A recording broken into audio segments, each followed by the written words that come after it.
Hello everybody and welcome back. This is That Gardening Guy here, and today we're actually going to be putting our seeds in the ground. If you've seen my last video, this is going to look pretty familiar. This is the egg carton greenhouse. We made this last time. If you want to see how to do it, the link is in the description for the previous video. What this essentially does is it simulates the exact environment of these little seed trays. You've probably seen them before. Fill them with water, the little pellets here puff up, and you get some pretty good little sprouts. As you can see in the last video, they do work very well. I'm not knocking the product at all. It does work very well. The only difference is the price. One of these runs you $10 new, and then every year after that it's about $4 to $5 for new pellets. Whereas this, build it once out of an egg carton, some masking tape, and some Ziploc bags. You're set for years to come. All you have to do is just refill it with dirt. So without further ado, let's get started. Alright, what I have here is just your basic potting soil. You can get this in bags at any local department store. It comes to you in a pretty good condition. It is a little bit dry though. You don't want to be putting your seeds right into this, and besides that, you can find clumps here and there. So the first thing you want to do, get kind of a mixing bowl like I've got here. Just kind of run it between your fingers and make sure it's a really fine-grained soil. Just makes it a whole lot easier for the roots to spread out. All around is better. Okay, now we've got it pretty well sifted.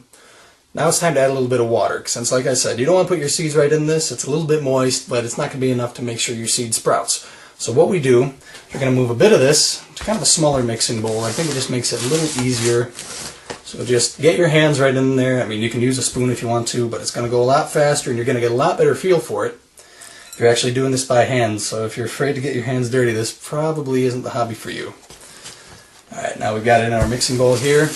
And it's essentially like baking a cake from this point on. You're just going to be adding your wet ingredients, just consisting of water to this, until you've got a decent batter. And you don't want to add too much though. You don't want to completely flood your seed.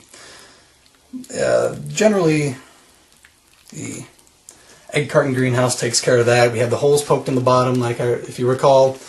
Any excess water will normally drip out. You can just get in there and you can just kind of mix it up. Make sure it's really mixed in well. You don't want to have little dry pockets later on. Alright, now we've got it all mixed up pretty well. It's very damp. If you want to test to see if you've got it wet enough, basically if it can clump up and kind of make it good, you can squeeze out a little bit of water from it, kind of like a sponge. I don't know if you can see the water dripping down. That means you've got it pretty well set. Like I said, any excess water is going to drip out of the bottom of the tray, so that'll be taken care of. So now, let's fill our greenhouse. Alright, for this next part, what you want to do is you just want to take a tablespoon or so, just kind of put in a bit of dirt into each little egg slot.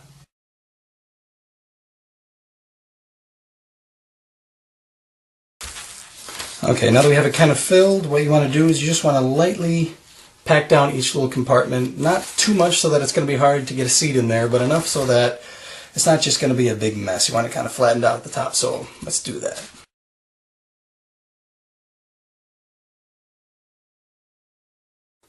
Alright, our little egg carton greenhouse is starting to look pretty good. Now it's time to put in the seeds. So let's talk about what kinds we can do. You can find most of these at your local store. I got mine at Menards. You can probably get yours at Home Depot somewhere. They're pretty good with that.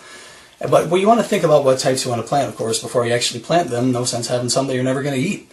And I'm just going to show the types that I plant. I plant quite a few different types, not just for myself, but I do different orders. I'm actually up to about 100 plants that I'm sending out. Some are going to be used here, some are going to be sent to friends and family. But let's start out. I have here the Big Boy Hybrid. It's a nice looking tomato plant, very nice, round, firm skin. And this is generally a really nice disease resistant one, excuse my dyslexia. Here we have the yellow pear. These are good because they're for people that generally can't digest acidic foods too well. They're low on acid, so they're really nice to put on salads and things like that. Here we have Roma. These are usually quite good for canning and sauces and salsa. And we also have a super beefsteak variety, and these are just big tomatoes. These are the best ones I've ever seen as far as size goes. These are for just cutting off a nice slice and putting it on a hamburger in the summer, so really nice for a cookout.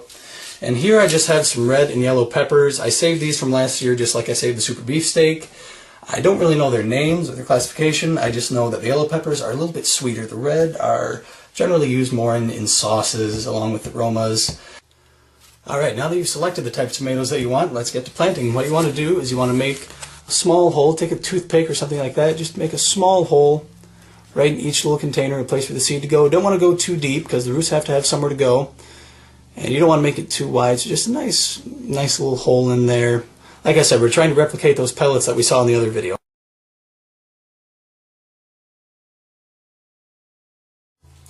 Alright, now let's get these seeds in the ground. What you want to do, you just want to pour out your packet into something like if I have another bit of egg carton here, you just want to kind of pour it into there so you don't lose them. And just go down the line and fill each little hole with a seed.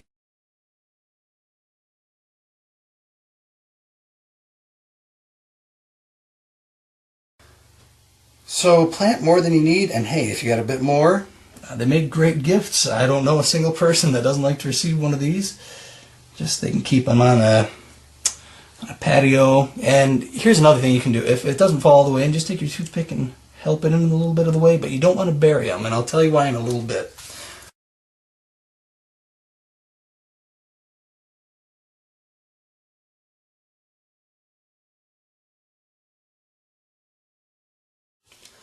And I'm going to stop right here, and I'm just because I just found out that I forgot to mention one type. There's a type of brandywine tomato. It's an Amish heirloom type, and it's one you have to order out for. It's not one of your commonly found types, and they just have a very distinct flavor. So I forgot to mention those. They plant just like the rest of them, though. So we'll get those in the ground really quick.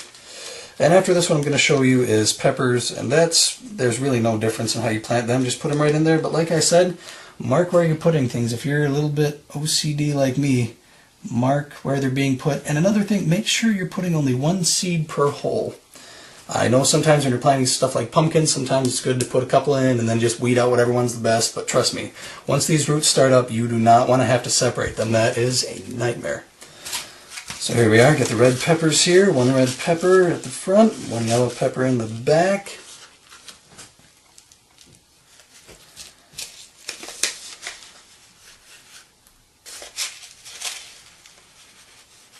And we now have our seed tray all filled and ready to go. And like I said before, you don't want to bury these. Generally, if you're doing this without this kind of protective plastic lid here, we will have to. But like I said, like in these little greenhouses here, the moisture is trapped in so well that your seed's not going to dry out. It's not going to become a problem. And the best part of that is you can see almost the second it germinates. Otherwise, when you're waiting like that, if you had it in this small of a space, by the time you saw any sort of green come through the top, the roots have already hit the bottom and are starting to coil. Generally, tomato roots are pretty hardy, but you just don't want to risk it. I mean, stunting the roots at all kind of makes problems later on. Alright, now that everything's in there, we can close these up and kind of put these guys to bed. And what we want to do is we want to set them in a very, very sunny place, like a windowsill. I wouldn't leave them outside just because this kind of packaging isn't meant to withstand the elements all that much.